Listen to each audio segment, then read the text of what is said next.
make dog treats all year long. I love giving them as gifts to furry family members and friends, as well as the pet owners. It's a nice little homemade gift that makes people realize that you appreciate them and their love for their pet. So I do enjoy giving them throughout the year, but at Christmas I like to make these special Christmas dog treats.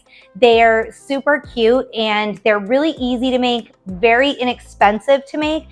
I like to go to the dollar store and pick up small gift boxes, little Christmas tins, or baskets. They are easy to put in some dog treats. You can put 12 or 15 dog treats in a container, a little Christmas themed or holiday themed container, and give it as a gift. It makes it look like an expensive gift, but it's actually, they're very inexpensive, very easy to make, and it's a nice, thoughtful, homemade gift. You can cater the ingredients to the dog's needs. So for example, if you know that the dog has a wheat allergy, or you know that this particular dog, can't have a certain ingredient, or maybe it's an older dog, so you want to add some fish oil or some coconut oil or some glucosamine and chondroitin, something that's going to be good for his joints, his skin, his coat. Whatever you know about the dog, you can cater the cookies to meet those needs. So it's a really thoughtful gift. It's something that's unique to the dog that you're gifting, and it definitely looks like it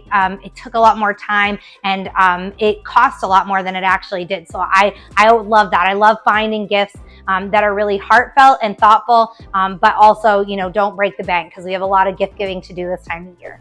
These dog treats for Christmas are so easy to make, and they have limited ingredients. So first I'm going to add my dry ingredients to the bowl. I'm going to do 1 1/8 cup of self-rising wholemeal flour. And then I have 1/8 cup of rolled oats. I'm just gonna mix those around together to make sure the oats are evenly distributed. And I'm gonna add 1/4 cup of applesauce. I have 1/6 cup of water, 1/2 cup of creamy peanut butter. I nuked mine for about 20 seconds in the microwave just to make it a little bit easier to work with. And then my last ingredient is 1 tablespoon of organic raw honey. We're just gonna mix this together until it forms a stiff dough. Now that my dough is finished, I'm gonna roll it out on a lightly floured surface, and you want it to be about 1/4 inch thick. You can use any type of cookie cutters you want, or you could simply use like a pizza cutter or a butter knife to score it into squares. I like to use something round to make small little round cookies. And you'll see why once I decorate them. I like to put just a little bit of white icing and then a dried cranberry on the end. It's a cute little Christmas look, and these treats can be made in different sizes. So if you're gifting them for a very small dog or a large dog, you can make different size cookies. They're really versatile, and like I said, they're great for virtually any dog, even if they have allergies or food sensitivities. These are pretty good treats for most dogs. I made a few different size round cookies, and then I also cut out some of these larger dog bone shaped cookies. So if you have, large breeds, small breeds, anything in between, you can cut out cookies to meet their needs and their size. We're gonna place these on a parchment paper lined cookie sheet, and then you're gonna bake them at 375 degrees for 18 minutes.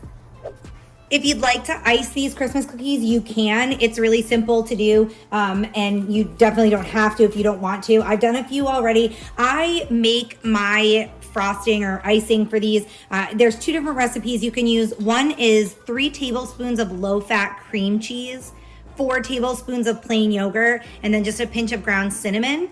Or you could use, my other recipe I use sometimes is 1/4 cup of low-fat Greek yogurt, 1/2 teaspoon of raw honey, and you just, whichever recipe you use, you mix them together. You can use a piping bag, or I use a Ziploc bag like this and just cut a little tiny piece of the tip off so that you can easily ice the cookies.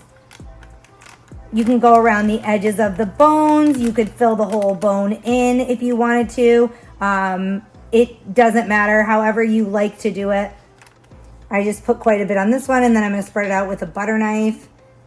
And then I use cranberries, dried cranberries, for the decorations, you can use any kind of dog-friendly vegetable. If you wanted to use like, you know, grated veggies, grated carrots, grated green beans, or broccoli if you wanted some green on there.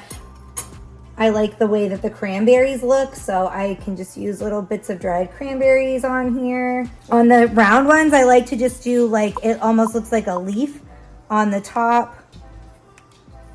and just fill it in, and then put my dried cranberry on the top there. There's lots of different designs that you can do. Obviously, you can cut them into any shapes, but once the cookies have cooled, you can ice them if you choose to, put them on a cute little plate or in a little tin or basket, and they make a perfect Christmas gift for the dog or dog owner on your holiday list.